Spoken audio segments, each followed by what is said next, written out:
Hello, good afternoon. I don't even know. Welcome to the Interdisciplinary Research Institutes panel. I will start by reading the bio of our panelists. So we have Dr. Michael Fung. He's a director, the executive director of the Institute for the Future of Education at Tech, and will be presenting such institute in a moment. He's a senior leader and international expert in human capital, education, and skills development. Dr. Fung has a strong academic and professional background in technology and learning sciences. He's a recognized leader in artificial intelligence and data science with proven track record in deployment of ICT systems at national and enterprise levels. He was a former member of the leading team of Hong Kong University of Science and Technology. Welcome, Michael. Thank you.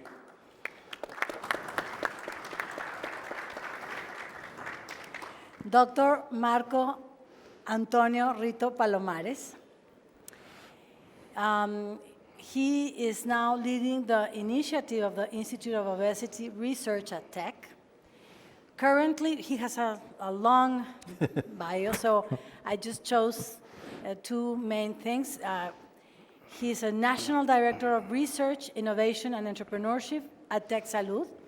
He's Associate Dean of Research and Graduate Studies and leader of the Interdisciplinary Research Group of Bioengineering and Regenerative Medicine at the School of Medicine and Health Sciences at Tec de Monterrey. Welcome, Dr. Rito. Thank you very much.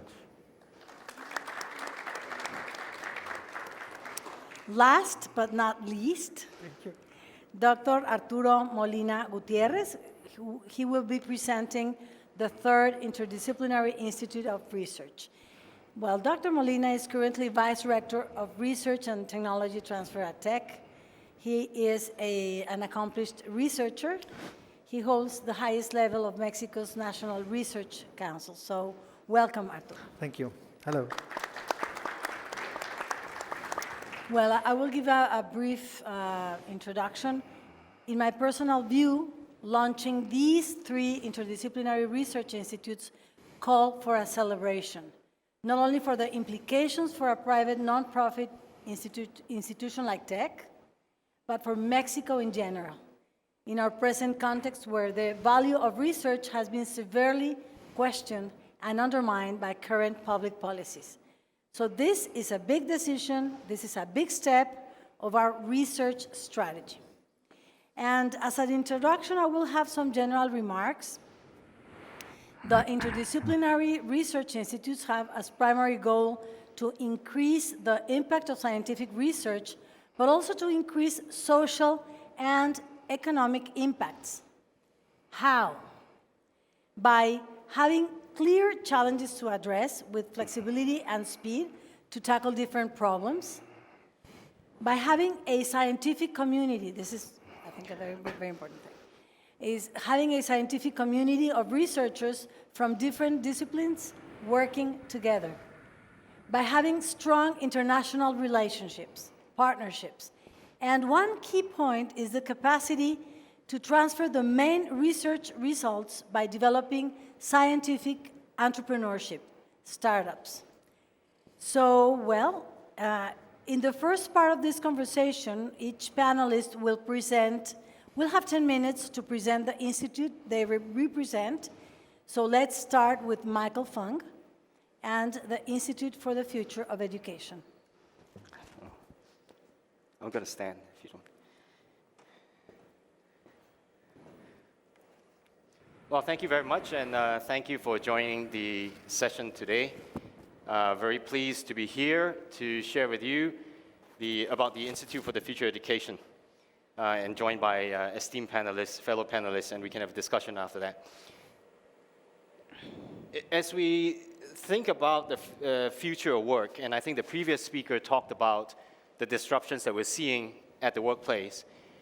Clearly, advancement of technology, digitalization, artificial intelligence, but also disruptions due to things like the COVID pandemic, longer lifespan, the people are living longer and working longer, shifting demographics, geopolitical movements and shifts in supply chain. That's all impacting the future of work. And so a key question for education is, what is the value and relevance of education? And this question has been brewing for some time. You regularly hear and read about opinion pieces about colleges in the US. What's the value of education? A college education costs this much. How much do we get in return? What's the ROI? But more importantly, is the relevance of education. Are graduates having the right competencies and skills as they come out to the workplace? And that's a big question confronting all of higher education. So in a book chapter I wrote for the Asian Development Bank, I discussed the new paradigm as we think about the future education. We need to move from a paradigm that focuses on academic content and knowledge to one that is competency and skills-based. We need to move from a front-loaded learning model where most of education happens in the first 16 years, 12 to 16 years of formal education, to move from that paradigm to one that's lifelong learning-based, so that people, individuals like you and I, can continue to learn, upskill, and reskill for life. And we need to move from a classroom-based instructional model to one that is work-based, challenge-based, where they're picking up real skills that's relevant for the workplace. And to move from focus on technical skills to what I'll call resilient skills. People call it 21st century skills, soft skills, transversal skills. But those are the skills that are needed as we think about the workforce being resilient in the face of change. And moving from a public sector provision model to one that's partnership-based, involving private sector, involving non-government organizations, companies, and so on. So this is the new paradigm as we think about the future education. And Tech de Monterrey, through the Tech 21 model, is championing quite a few of these innovations, going to a challenge-based model, going to a competency-based model of education. So at the Institute for the Future Education, our goal is simple in a statement, but very difficult and ambitious. We want to champion and pioneer the model for the future education, building on the strengths that Tech de Monterrey has, but drawing from best practices and experimentation innovation around the world. So we want to create the future education to improve the lives of millions of people around the world, through higher education, through lifelong learning. And we'll do that through research, through education, through engaging with the community, with the industry, and to share and build those platforms for us to shape the future education as we look ahead. Now, so some of the key themes that we're organizing the efforts of the Institute, it's the acronym FAIR. And it is quite an appropriate acronym because if you think about education, frequently we think about education as a great equalizer.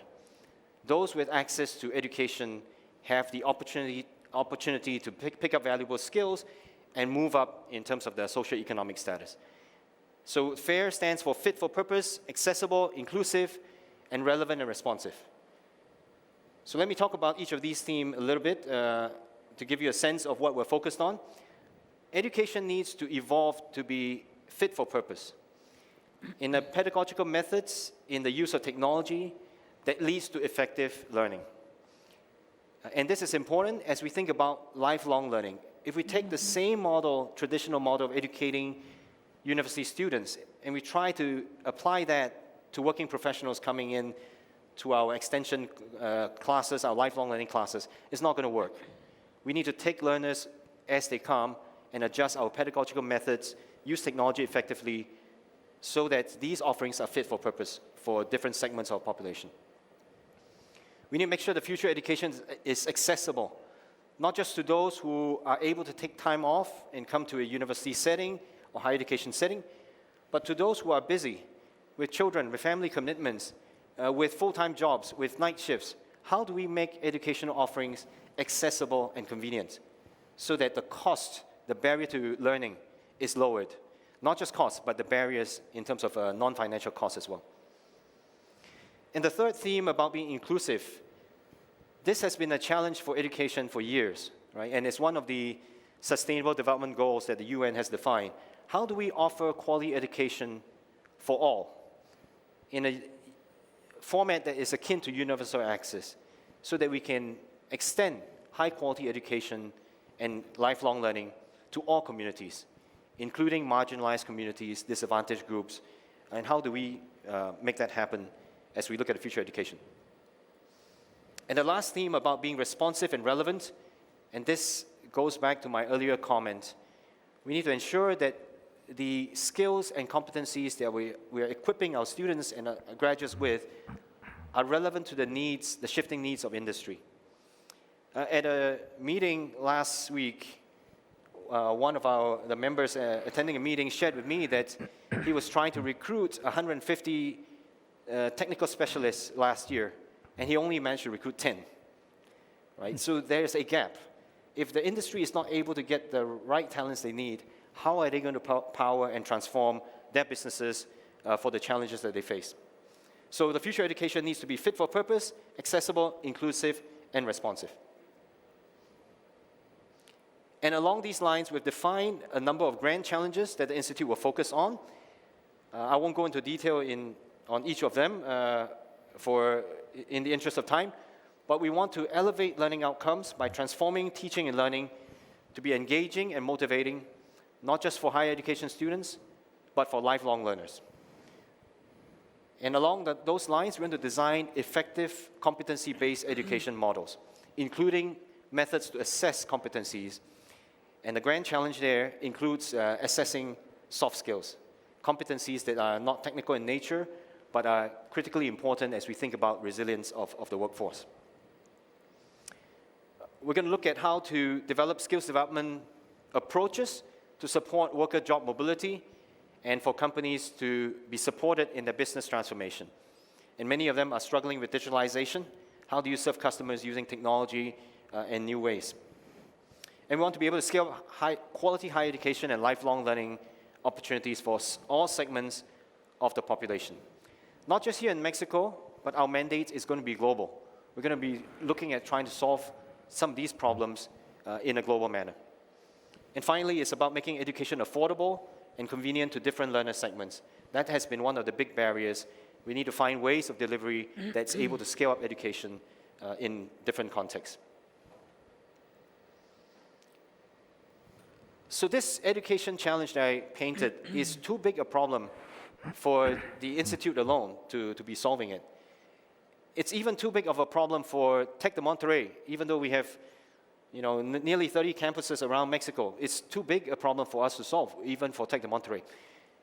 Our intention is to establish platforms and mechanisms to collaborate with faculty across Tec de Monterrey, but across the region and around the world, so that we can tackle different aspects of the future education in a collaborative manner.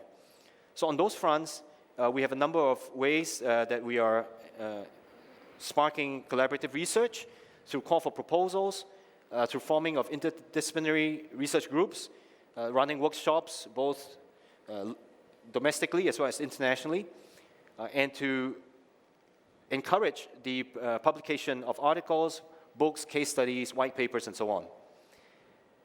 We have supporting mechanisms like writing labs. We will conduct a number of policy forums. We run an annual conference that looks at different parts of innovation in education as well. And also to focus on industry skills development. How do we do skills gap analysis with the industry, potentially through industry associations, and to find interventions to help companies to be able to bridge skills gaps as we look at the future of education. So that's my last slide. I'd be happy to engage further during the question and answer session. Please come and talk to us if you are interested in our work or you want to collaborate with us, and we'll find ways to work with you as we shape the future education together. Thank you. Thank you. Oh, qué preciso. Thank you, Michael Marco. We would like to hear about the Institute for Obesity Research. Thank you, Inés, and thank you, Michael. I think when the first institute was defined and launched, the major question was, what will be the second institute? So I will try to explain why and how we'll start working. Definitely, we start considering the talent of tech, the networking, the major problem that we can address. And we have to recognize that Tec de Monterrey has a long tradition in engineering school and biological sciences, and also the other school. So the initial idea was thinking about an institute about nutrition and health, but then more specifically to address a major problem. And then the major problem is the obesity. And I think it is very important to consider that the Institute for Obesity Research, but let's consider obesity, it's a very, very complex disease caused by several factors, social, genetic, activity, but more important, some other factor that we do not know or we cannot think about it. Definitely, it's a very serious health problem. I mean, I will try just to show some numbers in order, again, to confirm that we are addressing a major problem.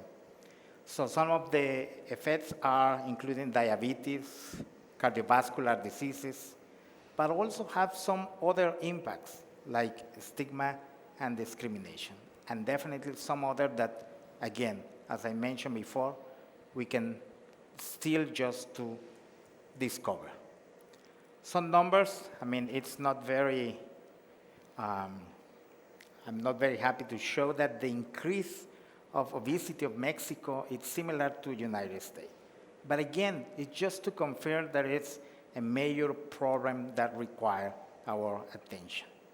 It is estimated that in the next year, 40% of the Mexican adults will be obese. Again, considering the metrics and the way that is measured and defined.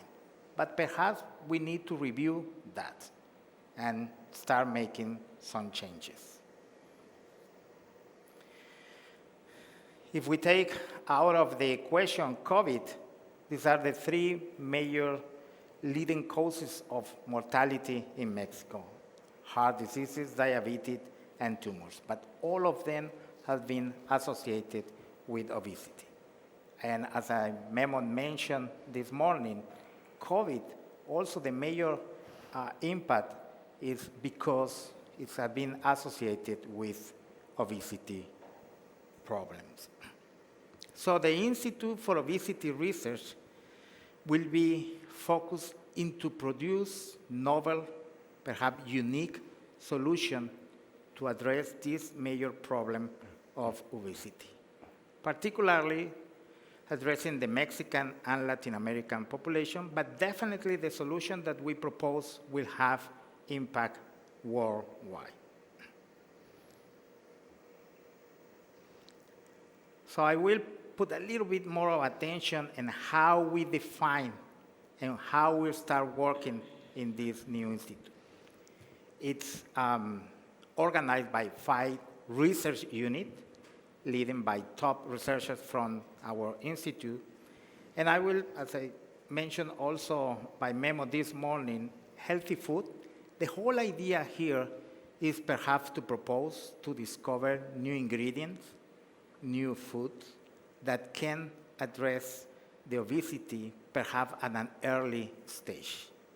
Also, the integrative biology, I like the comment that we need to understand how Mexican and Latin American people get sick in order to start proposing new ideas. So this is also with the project of Origen that also was mentioned this morning. Experimental medicine and advanced therapies. Tec de Monterrey, together with Tec Salud, has a major opportunity because have the capacity to move from knowledge creation, preclinical trials, and clinical trials. That is a big advantage that we need to explore. So this unit will be kind of the vehicle to test several strategies from, again, the knowledge creation to the final application. Because that is one of the major impacts that we are looking at this institute, to really make a difference at society. Creation of knowledge, publication, attracting talent, all that is important. But if we really want to make a difference, we need to produce service, technology, and make impact in society. That is why perhaps the unit of public policies and the entrepreneurship is one of the most important, or the one that caught more of our attention and have to work across all the rest of research units. We really need to make an impact in the major actors that propose decision and politics. And finally, the bioengineering and medical devices, we see it as an engineering platform in order to propose strategies to massively produce some of the discovery of the other units in order to make it accessible to the rest of the population. But also the medical devices. As I mentioned at the beginning of the talk, the engineering school has a long tradition talking about devices and, of course, the connection with medical devices. We need to understand the changes in the metabolism just before start happening that will result in obesity. That way, we can monitor and identify. So, as Michael said, we are very enthusiastic and excited about this new initiative, and the invitation is, of course, of all the researchers within tech and outside tech that want to collaborate. The Institute was just officially launched to the international community the first week of February, and we are at the moment 25, 24 researchers. But, of course, the door is open for collaboration. So, thank you. Thank you.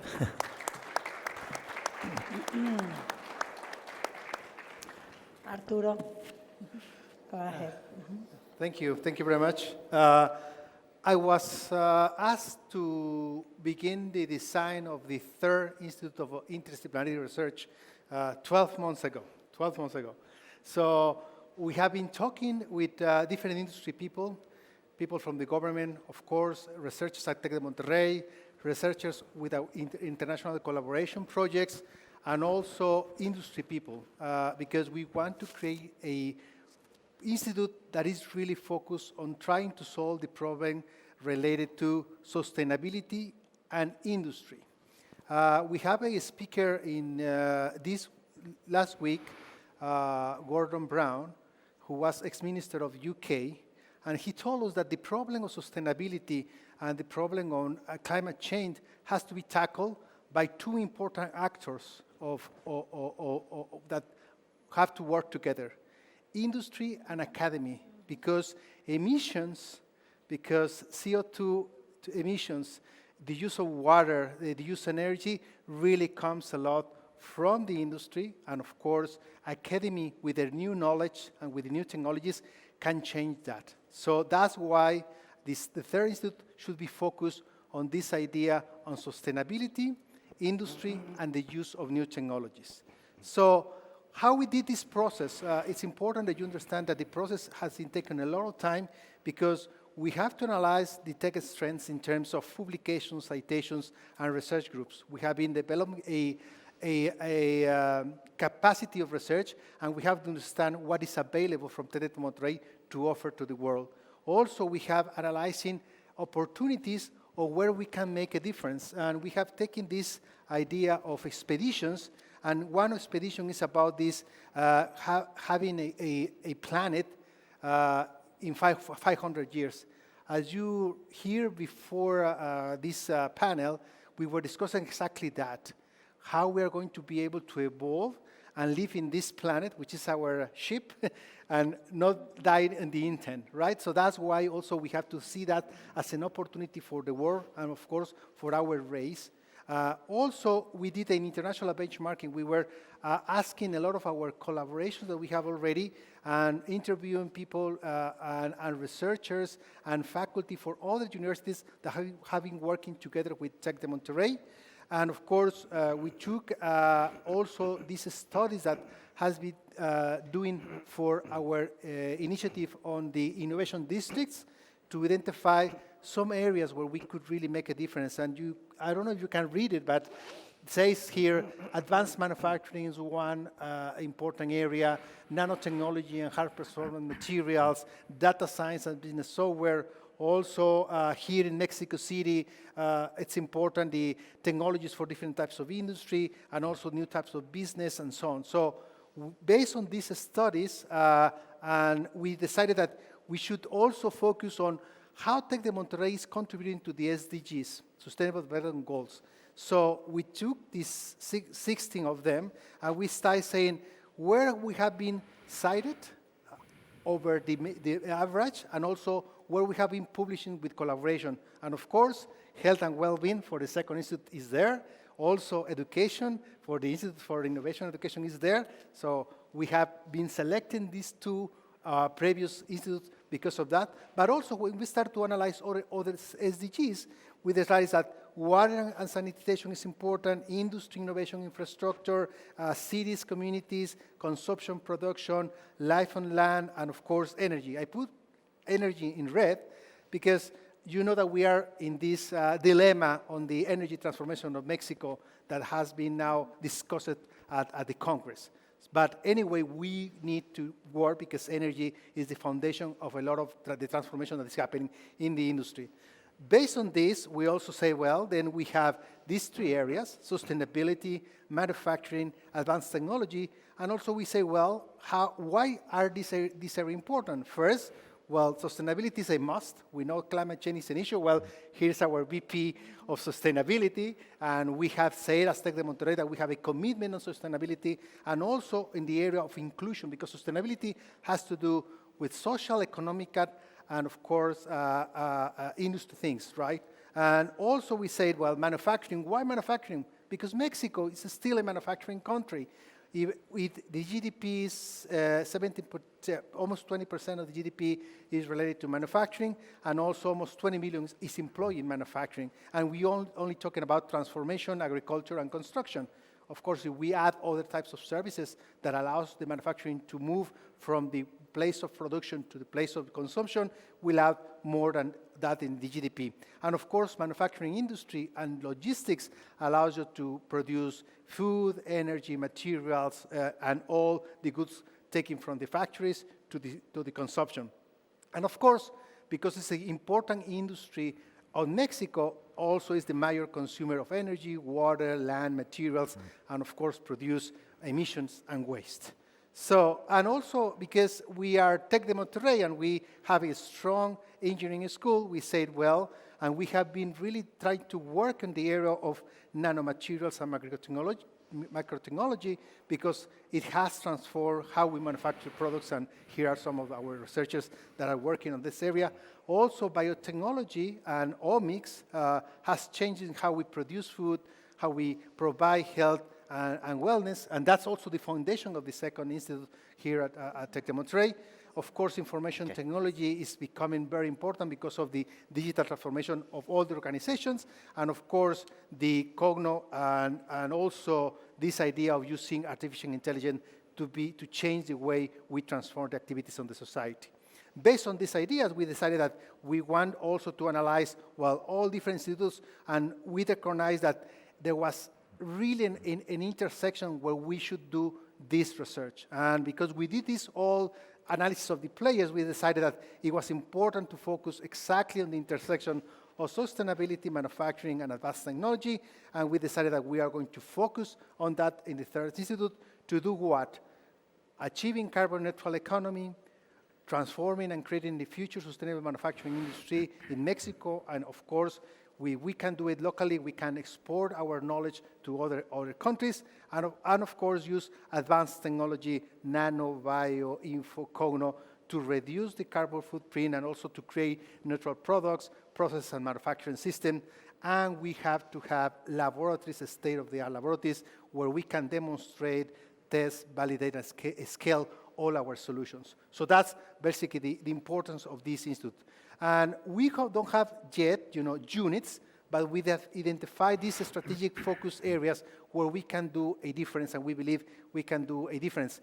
And I use some terms which are more academic, but also I want to address some terms in terms of how the industry sees our potential to do this. One is this idea of the life cycle assessment of materials to achieve this idea of circular economy, this idea of zero emission waste and environmental impact for decarbonization of the manufacturing industry, this energy transition management that has to do on how to use and how we generate the energy, and of course, all this idea of info, sensing, smart and sustainable manufacturing, which allows us to do advanced process and control and digitalization.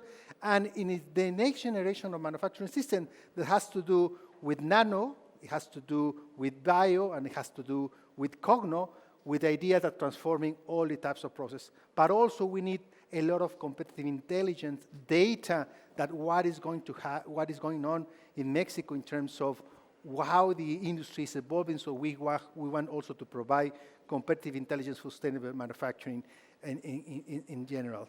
We can have a really impact on some of the SDGs that has been defined by the United Nations, but also we were working together with the industry in the definition of this institute, and they say, well, you have to also take into consideration these initiatives of the World Business Council, and he defined also this nice important aspect that we can tackle as solutions using all these elements of using technologies to really achieve these future sustainable manufacturing systems.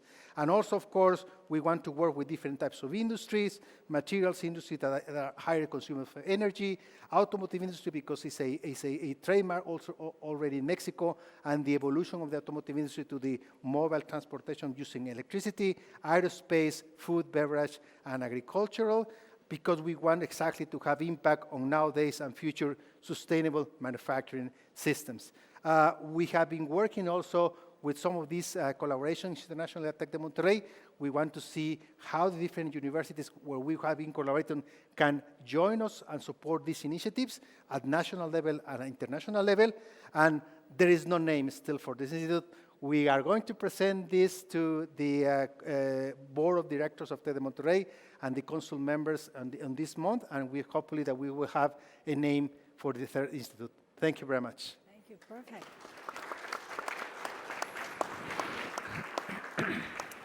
So now, well, I'm going to ask some questions, and then we will welcome questions from the audience. So feel free right now to if you have questions, well, I'll be really glad to read them. I have some questions. First, very broad questions that might be self-evident. Why is it important to launch your particular interdisciplinary research institute? Why? I mean, you mentioned some issues, but I'd like to listen to you. Michael. Yeah, if I could start. I mean, feel free to answer, and then I point at person. The difficult questions Arturo will answer. Yeah. The easier one I'll try. Well, I think I made a case earlier why we need to reform the education system. And I would argue that the need is pretty urgent. If we don't design better lifelong learning systems, and if we don't calibrate our education system to meet industry needs, we're going to start seeing a bigger and bigger structural unemployment problem, a structural gap in employment and employability. And I think that's if you ask me, that's a key reason why we really need to look at the future education, how we need to design and make that happen. And the pandemic, I think, has shown us that there were acute needs in particular areas, and we weren't able to find enough skilled talent in those areas. And that there were people who were displaced from industries like hospitality or air transportation, not able to find jobs because those sectors were down for a good period of time. And that's not just in a particular country, it's around the world we're seeing those shifts. So how do we make the education system more agile and responsive to these changes? That's what we really need to design in education. And it's not just in the field of education. It's not an education problem alone. It involves business considerations, it involves public policy, it involves the use of IT, cognitive analytics, and neuroscience, data science, and so on. So we need to take a multidisciplinary approach to addressing some of the grand challenges that I discussed. And so that's why I think it's so important that we're looking at this issue about the future of education in a multidisciplinary manner now and going forward into the near future. Okay, Thank you. I know you've made a case already for your institute, so feel free to answer, or I go to the next questions. I'm already receiving questions from the audience, but Dr. Perhaps I can just add a little bit on what Michael already mentioned. I think we need to focus, but also if we make a list of the major problems or issues that can change society, on the top 3 will be education, health, and manufacturing. The idea of addressing obesity is one of the major problems that we already described. But we do believe that the strategies, the results, the technology that we create or derive addressing this problem can be also considered a generic implementation for some other particular diseases. So it's kind of a platform to address the major issue of health problems. Okay, wonderful. Well, I just want to add also that if we want to build the future of sustainable manufacturing in Mexico, we have to tackle the problem from different perspectives. It's not only, we know that there is a strength in engineering, but also there is a strength of social science. How these systems are going to change, how we automate and use those technologies, how it's going to be the social impact on employment. Also, we have to, let's say, have an impact on public policy on how to really create the new next generation of industries of this knowledge economy. So if we see that the business, how is going to look this new business? So we see the creation of a future manufacturing system that is sustainable and has an economical and social impact from different perspectives and not only from the perspective of engineering, even though the manufacturing process is an engineering process. So I want you also to transmit that to all our colleagues that are from different disciplines. Of course, of course. Let me tell you that we have 140 people connected virtually, listening to you. So I'll go with the second question. You'll tell me what you think about. Some researchers think or say that interdisciplinarity is utopian. Prestigious peer-reviewed journals are narrow in their scope. Considering the interdisciplinary nature of the institutes, do you see challenges for scientific production? I mean, for me, it's an important question. I'm sure for the researchers it's more important.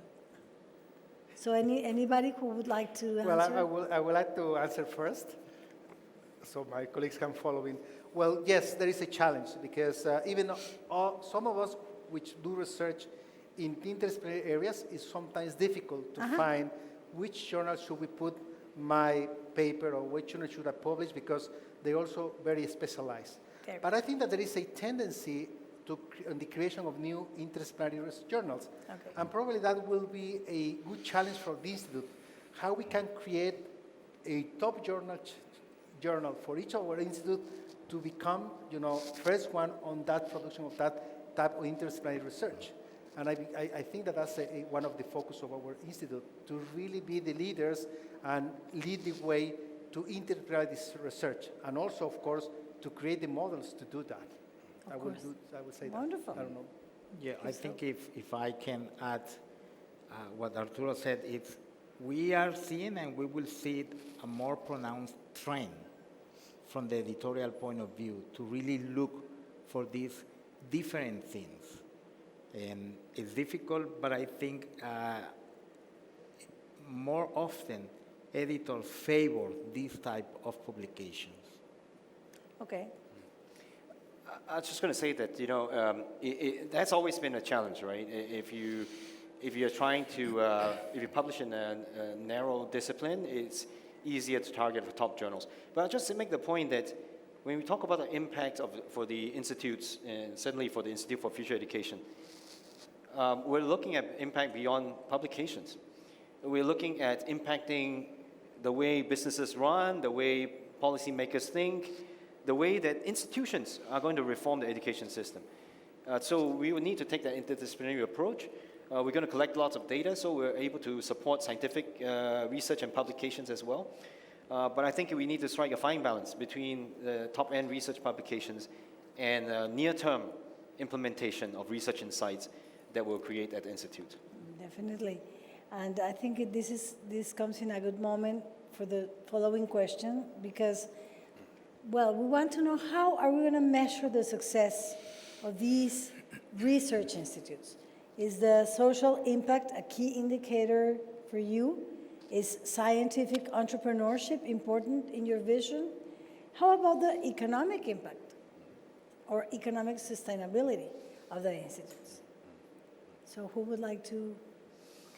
Well, since Michael. Arturo started, Michael. Go, Michael. so first off, we're a new institute, right? So we're still defining the accountability metrics and the KPIs that we would target for. But I would say that it falls broadly in under four I's, right? 3 I's are what our president David Gaza always talk about: Investigación, innovation, and internationalization, right? So in terms of scientific output, research output, articles, conference papers, case studies, that will be one of the areas that we will look at. But also the number of innovations that we support through the various interventions that we have, and our efforts at internationalizing the partnerships, the collaborations. But I add one more I, which is impact. Because as I shared earlier, our vision of impacting millions of lives through higher education and lifelong learning cannot be done in an ivory tower. We want to actually see impact on the ground. So how are we going to measure our outreach to businesses, outreach to communities, outreach to other institutions, policymakers? We'll be measuring those as well. So that's the current thinking around how we would measure success for the Institute. Okay. I think success, sorry, Arturo, is measure where you end, but considering where you started. And I think yes to all the question that you asked, Inés. But also, I think from that point of view, the Institute is already well placed in publications, as already mentioned. But the key difference, it will be, as Michael also mentioned, the technology, the products, really to have impact in society. I think we are now ready to move to that later stage. Wonderful. Wonderful. Well, we are in the process. We have been having some meetings to define exactly that, because we believe that we are going to do all the traditional measures of research. But really the important aspect is what Michael says and Marco said, impact, how we are going to be able to measure the impact, because the Institute are not only, well, we are going to be top 10 in the world on research, but also to demonstrate that through impact, and impact has to do with the transfer of our knowledge, to the transfer of our technology, to the transfer of the products, and also with scientific-based entrepreneurship. Today, Dr. Guillermo Torres said that whether we have to move to the next level of the impact that research of TED de Monterrey is doing, and I believe that by doing that type of transfer and also by doing that type of entrepreneurship, we make a difference because we can have social entrepreneurship, economical entrepreneurship, and also conscious entrepreneurship, and that will be also a good challenge for us. Yes, well, we have high expectations. You're going to help us. Yeah. Okay, the last 3 questions that I have to do with building a scientific community, which is, well, the most important thing. Given that, first question, given that Mexico has practical now reputation as a country that endorses research, among other drawbacks, you mentioned that we were recruiting top researchers and it's been tough. So how can you attract top researchers in your institutes? It's a challenge. So, well, who wants to? Well, you've just arrived, so you want measure of success. Ask right? Michael why he's here. Oh, I was about to say that, and I think, yeah, true about what you mentioned about Mexico, but I think we have defined 3 major dreams here. And that is why you have to invite an enthusiast and make part of it to the people outside Mexico and the international community. Yes. To really convince them that here we have a dream that they can pursue, that there are the elements, the condition, As Memo mentioned this morning, it will be hard, but they are the key condition to really pursue. So I will say, and we are seeing that, and they will encounter an environment or ecosystem with some other researchers with the same interest, with the same potential, with the same enthusiasm to pursue the dream. Of course. I think that everyone in the world wants to leave a legacy. And if we can say that a legacy can be done by pursuing research work at Tec de Monterrey in this institute, it's something that we can really share this idea of a legacy. I believe if we change education, we change the health, one of the major problems, obesity, and also change the sustainability of industry for the future, and that will be a legacy for a researcher. I think that is something that is a golden ticket. Yes. So we have powerful ideas, a commitment, an institutional commitment, and we need powerful narratives, I think, to attract and convince. Now, how about tech researchers? If they are interested in joining the institutes, are there certain requirements? Is there a procedure? I mean, it's important. They're here, so listening. Some of them, I don't know, but Yeah, so you mentioned some calls, yeah, right? that's right. So yeah, so tell. So tell us about it. at the Institute for Future Education, we are already, we already have a number of mechanisms. Last year, we issued 2 call for proposals to form the Interdisciplinary Research Groups, the IRGs, and so that work is well underway. We have a number of call for proposals planned for this coming year to build our living lab and the data hub. And every year we run a T prize. So there are many avenues already existing to work with IFE. But we will continue to look at how we can create or modify these mechanisms to be able to draw in a wider pool of faculty, both from Tec de Monterrey and beyond, as well as international faculty. And this links to the previous question as well. Because if we think of the model of attracting researchers only to be here drawing on large pools of non-existent research funding, then that model is going to be very challenging, because it is challenging. But if we think about creating platforms and having that powerful narrative so that we can inspire many faculty to work with us in a collaborative manner to solve this problem for the world, I think we have a better chance at being able to make that kind of impact. Of course. So that's how we're going to approach it. Please come and talk to us, and we'll find ways that we can collaborate with you. Okay, and those calls, are they going to be published in your web page? Okay. That's right. It's good to know. Okay, good. I end my presentation saying that the doors are open. Open? But in the process of designing the institute, we select the leaders, and the leaders select a list of faculty that we consider initially can contribute. But we are 100% sure that there is room for more, that we haven't really exploited all the capacity that Tec de Monterrey have in that area. We are at the moment defining the different scheme under which we will look for invitation on the formal, through project, and that. But definitely we will enhance the potential of the institute by exploiting the resources, the talents that we have. So perhaps here the invitation, if you identify that you can contribute or want to contribute, identify the leaders of the unit, the research unit, and get in contact with them. Okay. Good. Well, because we are building The the process. third, the way we have been thinking about it is, of course, based on the analysis we have done on the strength of Tec de Monterrey, we will pre-select some leaderships that is going to include, of course, this inclusion of people, because we have been receiving that only we accept SNIS 2 and SNIS 3 at the Institute, and it's not true. We want to invite, of course, because sustainable manufacturing is very broad. So we believe that it's going to be an invitation to different researchers to join the Third Institute, And based on that, we are going to begin building all these calls for proposals. And we will launch something first, smaller and organic, and then build up on that, depending also on the needs from the industry, because we are going to be very close to the industry. We have also to hear our key stakeholders, which are the industry.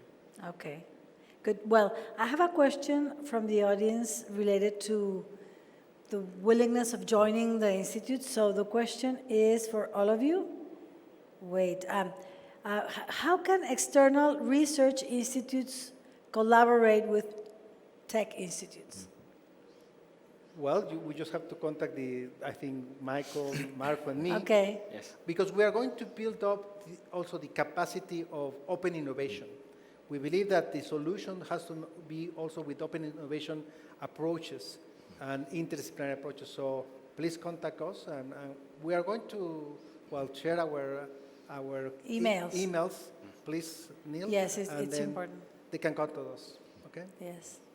Yes, well, an open innovation, that's a very important. It's a very good strategy. It's difficult, though, to do it easily because of the culture, especially in Latin America. But I believe that we have to try to pursue that idea of open innovation, open research, Yes. open collaboration, because that's the way you solve Open problems. science. You know, and Michael can say said, that. yeah, You know, he said has been doing that in Uh-huh. Singapore, and Yeah. he knows about that. You know? Oh, wonderful. We're in tune with the 21st century. That's wonderful. Wonderful. I have my last question. It's like an uncomfortable question, but I have the moral obligation to ask this question. How are you going to achieve gender equality, or at least attract top female researchers and female researchers in your institutes? Have you thought of this? I mean, do you have a strategy? It's just, talking about the elephant in the room, which is very healthy, I think. So thanks, Well- Inés, for these excellent, difficult, challenging questions. I have two manner of answer that question. I mean, one is out of the 5 leaders of our unit, 40% are female. Wonderful. However, I think they are there because they are top researchers, not because they are female. I don't know how that will sound, but they are No. there because they have Rito.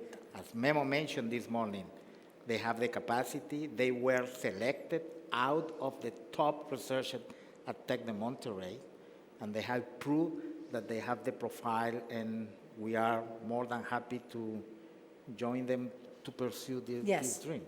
So I just want to clarify, I'm not talking about hiring female researchers out of pity. I think we have wonderful talents.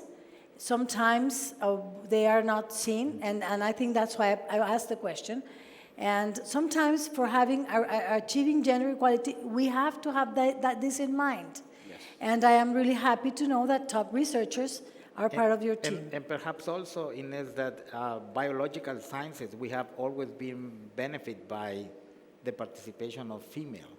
And they are very enthusiastic, and my personal experience in my research group is that most of the success, well, the majority of the success have to do with the participation because of this enthusiasm on that. Wonderful. This is a tough question for manufacturing because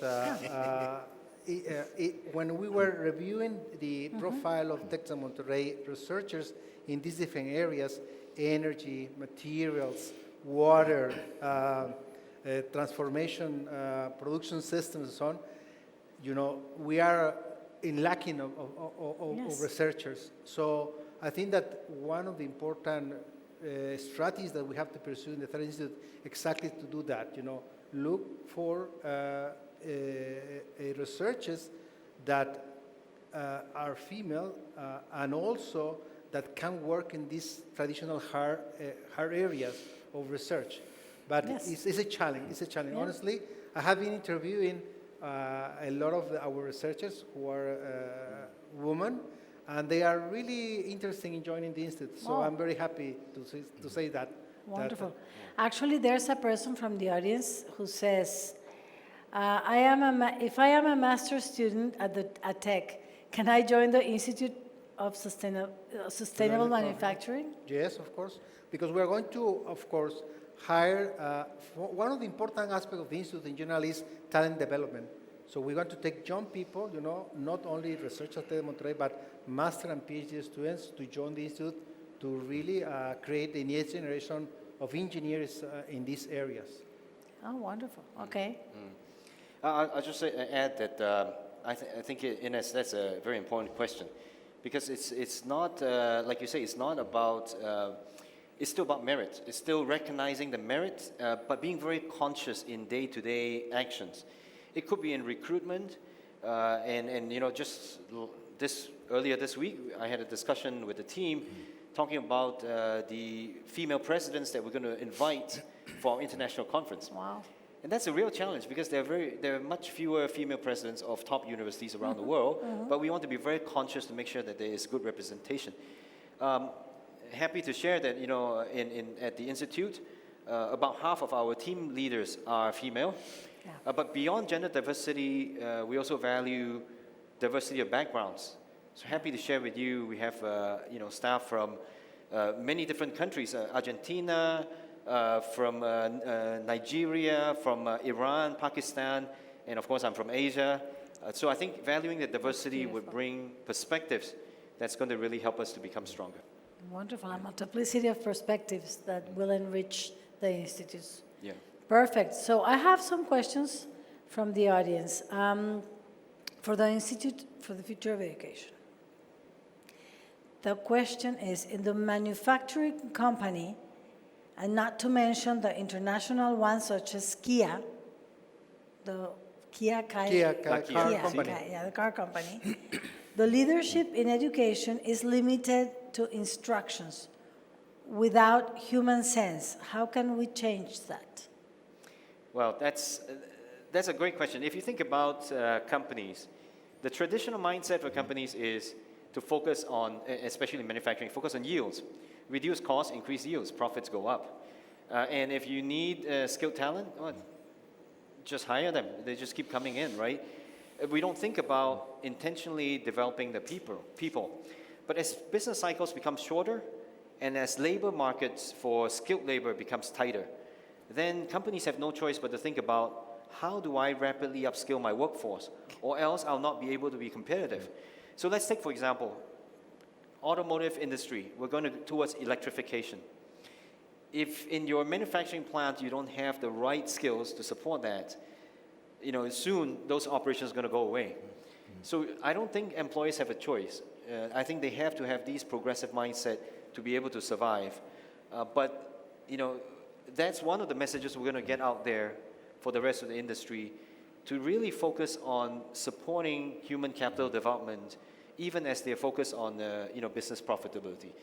And large companies have benefit of having human resource departments, the resources. What about small, medium enterprises that employs large number of our workforce? We need to get the message out there as well. And I do see that as part of the engagement work, the impact work that the Institute will try to engage with. Yeah. Wow. Very interesting answer. So there's one question for you, Marco. Do you think that with the vaccines for COVID-19, heart disease and obesity have increased? There's a, yeah, it's an interesting I guess question. the straight answer is I do not know. Uh-huh. But I mean, as I You would need mentioned to also this periodicate, morning, we have to be careful how we compare its numbers and tendencies. And correlate, yes. And correlate that. So I will say that I don't know, and we need to look in more detail about that. Okay. But as I mentioned, Dr. Memo Torres said in the morning that there is a comorbidity, right? Yeah, definitely. I mean, yeah. Okay. And how do you plan to integrate, then the audience, if you want to make a question, feel free. I just have this last, how do you plan to integrate the institutes and get the most out of the human, technological, and methodological resources? How do you compare to classical initiatives such as the research centers? Well, there is first is the definition of interdisciplinary institute. So that means that all the disciplines has to work together. Usually centers are very focused on very specialized topics, no? We have the water center, we have the veterinary center, we have other centers that are very disciplined itself. Here we have to address the interdisciplinary to, well, address the bigger problems that we want to solve from the interdisciplinary viewpoint. So that's also very important. We are going to be focused on very specific problems, not disciplines. And I think that's also a change of the way we are going to address this idea. We want to define the problem, we want to define where we can do a really major contribution, and then put together disciplines that allows you to do that. That's a different, completely, from my point of view, it's a completely different approach. And plus the knowledge transfer and scientific entrepreneurship. I mean, exactly, and all trying to go from the idea to the impact. to right? the implementation. That's a of that challenge. idea. Anyway. Okay. There is a person in the audience that wants to make a question. Yes, thank you very much. I don't know if, It's not No, on. I cannot hear. It's not on. Otro? Yeah. Thank you very much for the space. I hope this question is not that uncomfortable. In any case, this is for Michael, and my question is, in our 2030 vision as an institution, we have this, I need to read it, research, innovation and entrepreneurship for human flourishing. So would you say that the idea of conceiving the challenge of the Institute for Future Education as to be more responsive for the job market covers this idea of human flourishing? Thank you very much. Thank you. And the short answer is yes. I think we learn for different purposes, right? As an individual, we learn for different purposes. One, obviously, is very pragmatic and practical. We're trying to learn so we can do our jobs, do better at our jobs. But beyond that is also learning for self-actualization, right, towards human flourishing. But you see, the broader picture in mind is if individuals in the workforce is able to continue to learn, they're able to move up in their careers, they have better job mobility. And so then they would have better lives and they would provide better for their families, who then have a better starting point as they come into early education, and so it becomes a virtuous cycle. So if we can make our education system and lifelong learning systems more fit for purpose, then we are starting to provide better and better opportunities for human flourishing through education, right? Both in terms of when they are working and also as individuals who see themselves as lifelong learners and to actualize their passions and their interests. So the answer is yes. Okay. I have a virtual question and then a last question from the audience, but okay. And I think it's an important question. How are we going to connect the interdisciplinary research institutes to graduate programs? Are you planning to develop interdisciplinary graduate programs connecting to the already existing graduate programs? Well, the PhD programs or the scientific programs of Monterrey are in the schools. So what we are going to do is we're going to collaborate with the schools with our faculty being part of these PhD programs already existing. So we are not going to create new programs. Probably we're going to create new programs with the schools and the programs in the schools if we want to think about an interdisciplinary program. But because the schools are the core of the academic programs of Monterrey, we want to develop and flourish all the programs that are already there, right? Wonderful. Well, it's, I think, a very optimistic, good, a good answer. Go ahead. Thank you so much. Good afternoon. My name is Victoria Budnarova, and I'm the regional coordinator of the Euraccess office here in Latin America and the Caribbean. And such offices we have in 9 other places, countries in the world. Thank you so much for your presentations, and congratulations to the creation of these amazing institutes. I would like to just say maybe a little comment about the talent attraction. Because that's what we are dealing with the brain circulation and obviously the brain drain, brain gain situation that we have across the world. One of the comments that I wanted to make is that think about as well the Mexican scientific diaspora that you have outside of Mexico, because there are millions and millions of brilliant minds out there that can be your top researchers for your top world-class institutes. And I think that that would be a place to target as well. Another place, of course, is our database. We have over 35,000 researchers from around the world that are looking for opportunities. And as you said, there's a little bit of problem or a little bit of challenge in attracting people to Mexico. I think a few days of stay in Monterrey, at the Tech of Monterrey, will change their minds completely. It changed mine. It is my first time here, and if I could, I would sign up tomorrow for a course or for an institute because it's amazing. Really, and we have programs, as you know, from the European Commission that will help you with the staff exchange, so they can come and see this amazing place. And oftentimes, it's not even about the funding that attracts and brings researchers from around the world, but it's the great research. It's the quality of people, it's the quality of your researchers, and Yes. it's the infrastructure that you're offering. So congratulations again, and good luck with everything. Thank you. Well, thank you very much. We applaud you. No, thank you. We would like to applaud you. If I just can comment on that, I Yeah, couldn't please do. agree with you more. I visited Monterrey in last September for 2 or 3 days. But beyond sort of the wonderful city of Monterrey, it's the energy, the vision, and the passion of the leaders of Tech de Monterrey that really got me, to decide to come here.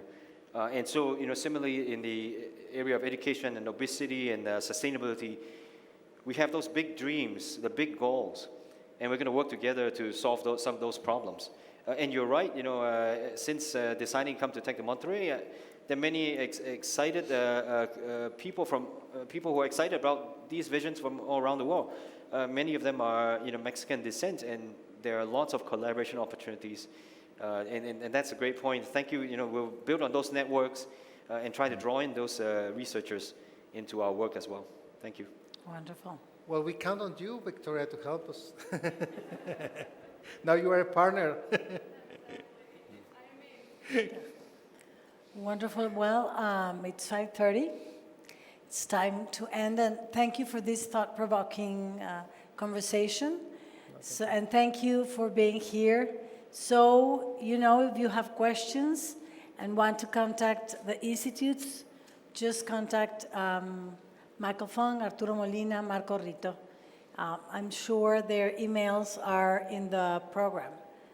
If they are not, well, We are going to put them on the program. Okay. Don't worry, Inés. All right. We will do it.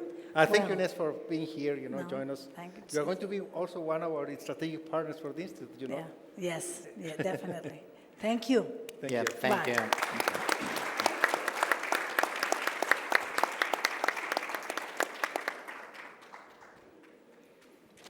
It's been long.